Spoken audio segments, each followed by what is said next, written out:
સેવામાં 4 ઉપચારથી પ્રભુની સેવા કરતા હોઈએ: બાલોપચાર, રાજોપચાર, ગ્વાલોપચાર અને બ્રહ્મોપચાર. આ ચારેય ભાવ સેવામાં પ્રધાન રૂપે રાખવામાં આવે. એ બાલક છે તો બાલભાવ પ્રધાન સેવા થાય. એ બાલકની સાથે ગ્વાલ પણ છે, ગુવાળિયા છે તો ગુવાળિયા જેવી દિનચર્યા આપની હોય. એ દૂધ દોવા પણ જાય, એ ગૈયા પણ આરોગે, એ ગાયો ચરાવવા પણ જાય. એ પ્રભુ પોતે રાજા બ્રજના છે, નંદ બાબાના બાલક છે એટલે બ્રજના રાજા, એટલે રાજભોગ આદિ આવે, રાજા જેવો ભોગ આવે, રાજા જેવી મર્યાદા એમની રખાય. પણ મૂળમાં તો એ પરબ્રહ્મ છે એટલે બ્રહ્મની ઉપાસનાની જે પદ્ધતિઓ છે એ જ્યેષ્ઠાભિષેક પણ એનો થાય અને પંચામૃત પણ થાય. આમાં ચારે વિવેક રાખી અને એમની ઉપાસના, આરાધના અને સેવા પુષ્ટિ માર્ગમાં થાય છે. ગુલાબની ફૂલ મંડળીઓ ભરવામાં આવે. દિવસો જવા લાગે. ચૈત્રમાં સંવત્સર આવ્યો, ચૈત્ર માસ, યમુનાજી, ચૈત્ર સુદ છઠ યમુનાજીનો ઉત્સવ. ધન્ય શ્રી યમને નિધિ દેનહારી. યમુનાજી એવું અલૌકિક તત્વ છે એવી ભાવના માનવામાં આવે. યમુનાજી માટે આ 3 દિવસ પુષ્ટિ માર્ગમાં બહુ મહત્વના. એક ચૈત્ર સુદ છઠનો દિવસ અલૌકિક આદિદૈવિક સખી સ્વરૂપ યમુનાજીના પ્રાગટ્યનો દિવસ માનવામાં આવે. બીજો ઠકરાણી ત્રીજનો દિવસ, જે દિવસે કાચના હિંડોળા થાય. અને ત્રીજો યમ દ્વિતીયાનો દિવસ, જે દિવસે યમુનાજીમાં કોઈ સ્નાન કરે તો એને ક્યારેય યમયાતના ન ભોગવવી પડે. શ્રી યમુનાજીનું આરાધન યમુનાજી માટે તો કેટલું કહી શકાય એટલું ઓછું છે. ગુણ અપાર મુખ એક કહાનો વર્ણીએ. મુખ એકથી અનંત ગુણ ભૂષિતે, અનંત ગુણોથી શોભતા યમુનાજીના ગુણગાન કેમ કરી શકીએ? પણ નિશ્ચિત વાત એ છે આટલી રીતે આપણે આરાધન કરી શકીએ કારણ કે યમુનાજી જેમાં ઠાકોરજીનું ઐશ્વર્ય છે અને પ્રભુનું માધુર્ય છે. પ્રભુએ મથુરાથી ગોકુલ આવતા ચરણનો સ્પર્શ કરાવી પોતાના ઐશ્વર્ય પધરાવ્યા અને ગોકુલમાં નિત્ય યમુનાજીના પાન કરી અને સ્મર શ્રમ જલાણુભી સકલ ગાત્ર જય સંગમ રાસ સમયે યમુનાજીમાં સ્નાન કરી પોતાનું માધુર્ય પણ પધરાવ્યું. આમ ઐશ્વર્ય ને માધુર્ય આ બંને કોઈ એક તત્વમાં પ્રભુ સિવાય વિરાજતા હોય તે શ્રી યમુનાજી છે. એનું આરાધન એમના નામ જપથી થાય, એમના રજથી થાય, એમનું ધ્યાન, એમનું સ્મરણ, એમના સ્વરૂપની સેવા. અને બીજું તો કાંઈ નહીં, જોતા જન્મ સુધાર્યા. કેવલ દર્શન યમુનાજીના કરી લો તોય જીવન ધન્ય થઈ જાય.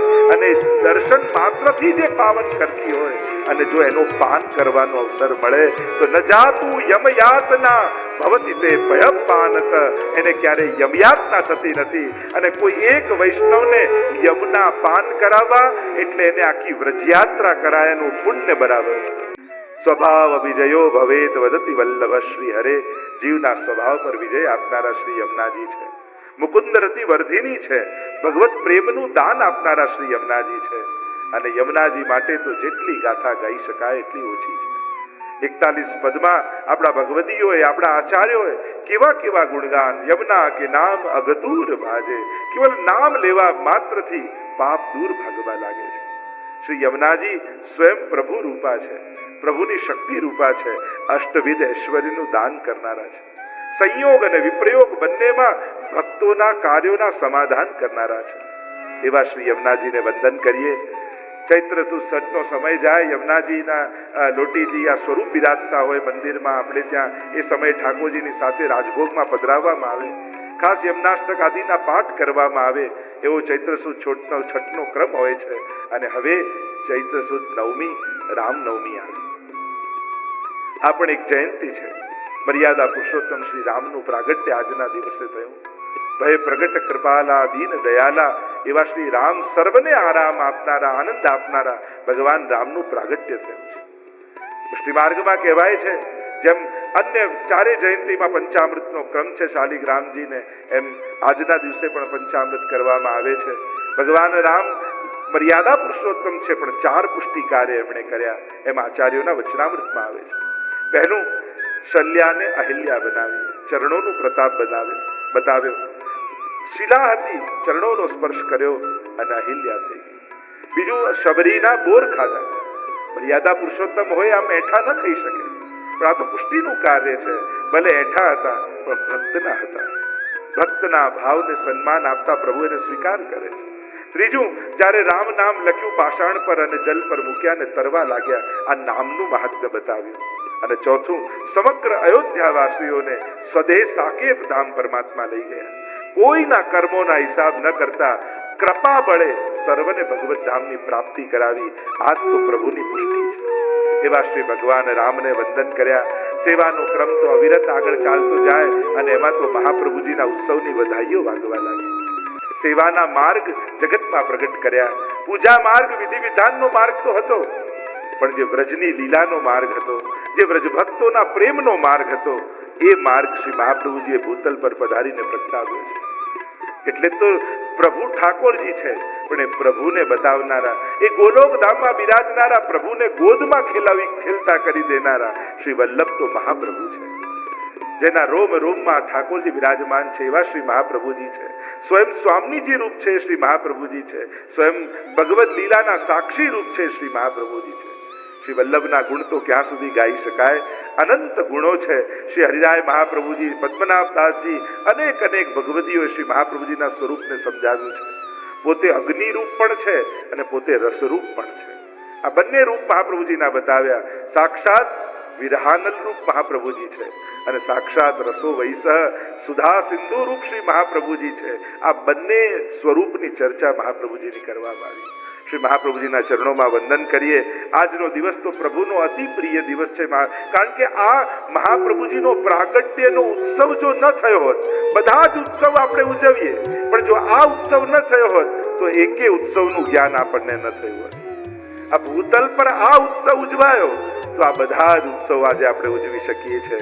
એટલે વૈષ્ણવ માટે તો સર્વોપરી કોઈ ઉત્સવ હોય તો શ્રી મહાપ્રભુજીનો પ્રાગટ્ય ઉત્સવ છે. શ્રી મહાપ્રભુજીના પ્રાગટ્યના ઉત્સવના દિવસે ભારે શૃંગાર ઠાકોરજીને ધરાય, પલ્લા નંદ મહોત્સવ આદિ ધરાય, મહાપ્રભુજીના ધોતી ઉપરના કેસર સ્નાન આદિ કરવામાં આવે. અનેક પ્રકારના વિધાનો આપણે ત્યાં છે. શ્રી મહાપ્રભુજીના ચરણોમાં વંદન કરીએ. દિવસો જવા લાગ્યા. અક્ષય તૃતીયા ઉષ્ણકાલ આવ્યો. અક્ષય તૃતીયાનો દિવસ આવ્યો. આજથી ઉષ્ણકાલનો પ્રારંભ માનવામાં આવે. ખસના પડદા ફુવારાઓ આજથી લાગે. ઠાકોરજીને વસ્ત્ર ધરાવ લાલન હોય તો વસ્ત્ર ન ધરાવાય, આથી બંધ થઈ જાય. અક્ષય તૃતીયાના દિવસે 5 ચંદનની ગોળીઓ ઠાકોરજીને શ્રીઅંગ પર ધરવામાં આવે અને આજથી ઉષ્ણોપચાર કરવામાં આવે. પ્રભુને શીતલતા થાય એના બધા ઉપાયો કરવામાં આવે. અક્ષય તૃતીયા, અક્ષય લીલા અને સેવાના દિવસો, ઋતુઓ જવા લાગી, સમય પસાર થવા લાગ્યો. નરસિંહ જયંતિનો દિવસ આવ્યો છે. નરસિંહ જયંતિના દિવસે આજે પણ ઠાકોરજીને પંચામ સ્નાન આદિ શાલિગ્રામજીને થતો હોય છે.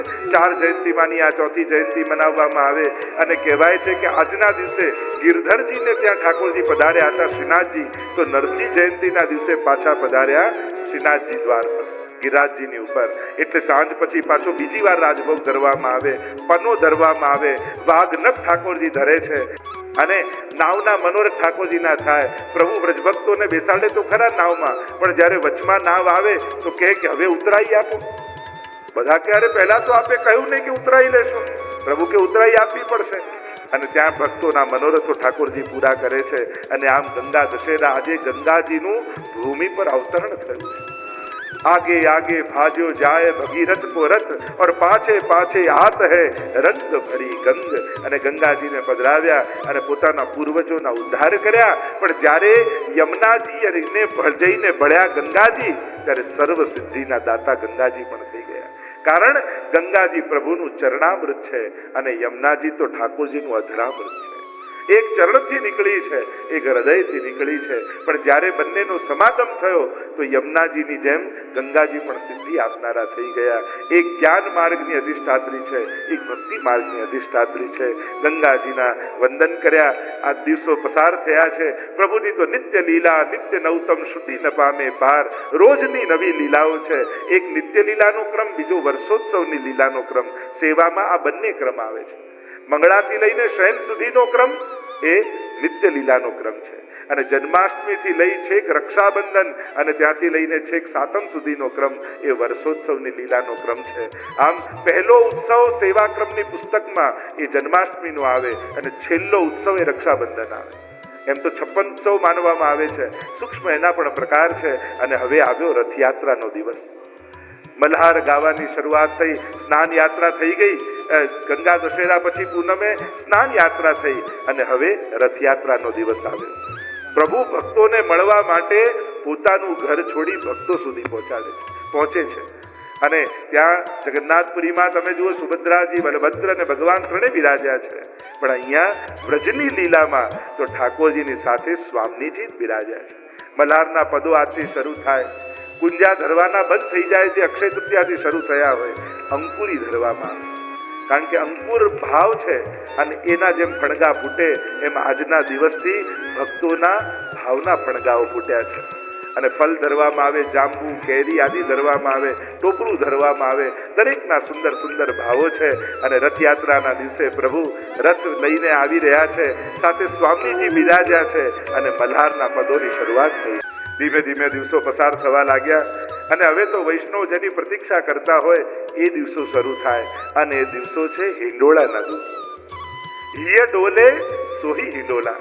હિંડોળા એ કેવલ કોઈ લાકડાનું કોઈ સાધન નથી, પણ હિંડોળા એટલે જેનું ડોલતું દિલ પ્રભુ માટે છે, જે દિલ ભગવાન માટે ધડકે છે અને ભગવાન માટે ડોલે છે, એ ગોપીઓના હૃદય જ હિંડોળા છે. ગોપીજનો તો પોતાના હૃદયના હિયના ડોલવું, હિયમાં બેસાડી અને ઠાકોરજીને ડોલાવે છે. એ હિંડોળાના દિવસો આવે અને હિંડોળાના દિવસોમાં શ્રાવણ મહિનામાં હિંડોળા જાત ભાતીના ગોપીજનો ભરે. કોઈ ફૂલના ભરે, કોઈ પાનના ભરે, કોઈ સૂકા મેવા, લીલા મેવાના, શાકભાજીના, જળતરના, ભરતના, અનેક પ્રકારના હિંડોળાઓ ભરી ભરી દુનિયાની ડોરી જેના હાથમાં છે, પ્રભુની ડોરી ભક્તોના હાથમાં આવી જાય અને છોટા દઈને ઠાકોરજીને બિરાજમાન કરવામાં આવે.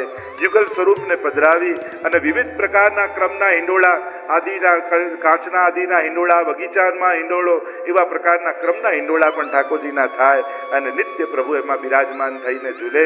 અને હિંડોળાના દિવસો જતા જતા પવિત્રાનો દિવસ આવે, પવિત્રા એકાદશી આવી. પવિત્રાના હિંડોળા ઠાકોરજી ઝૂલે છે. આ પવિત્રા એકાદશી એટલે પુષ્ટિ માર્ગનો સ્થાપના દિવસ. પવિત્રાનો ઉત્સવ એ અતિ પ્રાચીન ઉત્સવ છે. પ્રભુને રૂપાના, સોનાના, રત્નોના, રેશમના અને સૂતરના પવિત્રા ધરાવવામાં આવે. 360 તારનું પવિત્ર પ્રસિદ્ધ કથા છે. શ્રાવણ શ્યામલે પક્ષે એકાદશ્યામ મહાનિશી સાક્ષાત ભગવતા પ્રોક્તમ તદક્ષર સૌચ્યતે. કલકલ વહેતા યમુનાજીના ઘાટમાં ગોકુળમાં મહાપ્રભુજી વિરાજમાન છે. એ શ્રાવણ સુદ એકાદશીની રાત્રિ છે. મહાપ્રભુજી ચિંતા કરી રહ્યા છે કે આ જીવનો પ્રભુ સાથે સંબંધ કેમ થાય. પવિત્રા એકાદશી છે એટલે 360 તારનું પવિત્ર સિદ્ધ કરી અને આપણે ત્યાં વર્ષની 24 એકાદશી માનવામાં આવે. એ 24 ગાંઠો કે 108 ગાંઠોનો પણ ક્રમ છે. પવિત્ર સિદ્ધ કરીને સૂતરનું રાખ્યું છે. ચિંતા કરી રહ્યા છે, હજારો દોષોથી ભરેલો આ જીવ છે અને પ્રભુ તો નિર્દોષ છે, સંબંધ કેમ થશે. આ જીવ છે અને પ્રભુ તો નિર્દોષ છે, સંબંધ કેમ થશે. પ્રભુ પ્રગટ થયા, વચન આપ્યું, બ્રહ્મ સંબંધ મંત્રનો ઉપદેશ આપ્યો.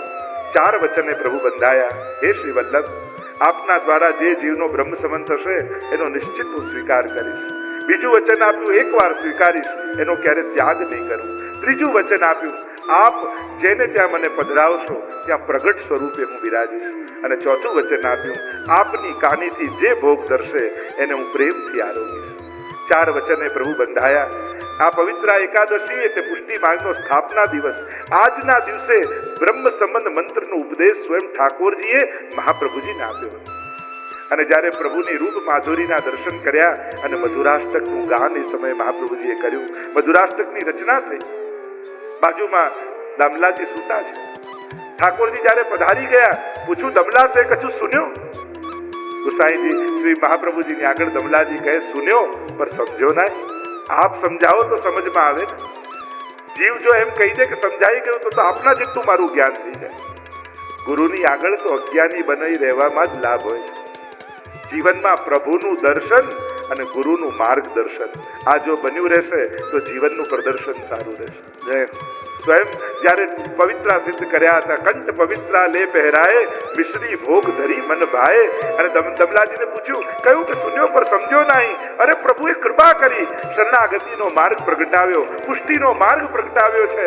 ગમે તેટલા દોષોથી ભરેલો જીવ હશે પણ બ્રહ્મ સંબંધ દ્વારા પ્રભુના શરણે થશે તો પ્રભુએ વચન આપ્યું છે કે એના દોષો સામે ન જોતા સહર્ષ તેની સેવાનો સ્વીકાર કરે. સિદ્ધાંત રહસ્ય ગ્રંથ કરીને ભણાવ્યો. અને બીજો દિવસ એ પવિત્ર બારસ, જેને આપણે ત્યાં ગુરુ પૂર્ણિમા કહેવાય. અને એ દિવસે પહેલું બ્રહ્મ સંબંધ પુષ્ટિ માર્ગમાં દમલાજીને કરાવ્યું અને દમલાજીને બ્રહ્મ સંબંધ કરાવી આ બ્રહ્મ સંબંધની પરંપરા મહાપ્રભુજીએ પ્રગટાવી છે. શ્રી વલ્લભના શરણાગતિનો આ માર્ગ પ્રગટાવ્યો છે અને સ્વયં મહાપ્રભુજી ગુરુ બન્યા અને દમલાજી પ્રથમ સેવક બન્યા. એની આખી પરંપરા પ્રગટાવી આપણે ત્યાં. અને એટલા માટે ગુરુ પૂર્ણિમા પુષ્ટિ માર્ગની કોઈ હોય તો એ પવિત્ર બારસ માનવામાં આવે. અને એટલા માટે એકાદશીમાં ઠાકોરજીને પવિત્ર ધરાવીએ અને દ્વાદશીના દિવસે ગુરુજનને પવિત્ર ધરાવી મિશ્રી આરોગાવવામાં આવે છે. સેવા ક્રમનો પણ આખો આપણો પ્રકાર વિશિષ્ટ પ્રકારનો પ્રકાર છે. અને આ પવિત્ર એકાદશી અને છેલ્લો ઉત્સવ એ રક્ષાબંધનનો છે. તો આ પવિત્ર બારસ એ આપણી ગુરુ પૂર્ણિમા શ્રી વલ્લભની આરાધનાનો દિવસ છે. જીવનમાં એક વસ્તુ યાદ રાખજો, ગુરુના પગે પડો એના કરતા એના પગલે ચાલો ને તો જીવનમાં વધારે કૃપાનો અહેસાસ થશે. એણે જે પથદર્શન બતાવ્યું છે, એણે જે માર્ગ પ્રશસ્ત કર્યો છે, શ્રી મહાપ્રભુજીની આજ્ઞામાં રહીએ તો જ એક વૈષ્ણવ તરીકે આપણું જીવન સફળ થાય. અહીંયા 12 માસના ઉત્સવની કથા છે અને અનેક પ્રકારની લીલાઓ. આપણે બધી લીલા તો ન લઈ શક્યા, પણ આજે કૃષ્ણોત્સવનું વિરામ શ્રી મહાપ્રભુજીના ગુણગાનથી આપણે કરીશું.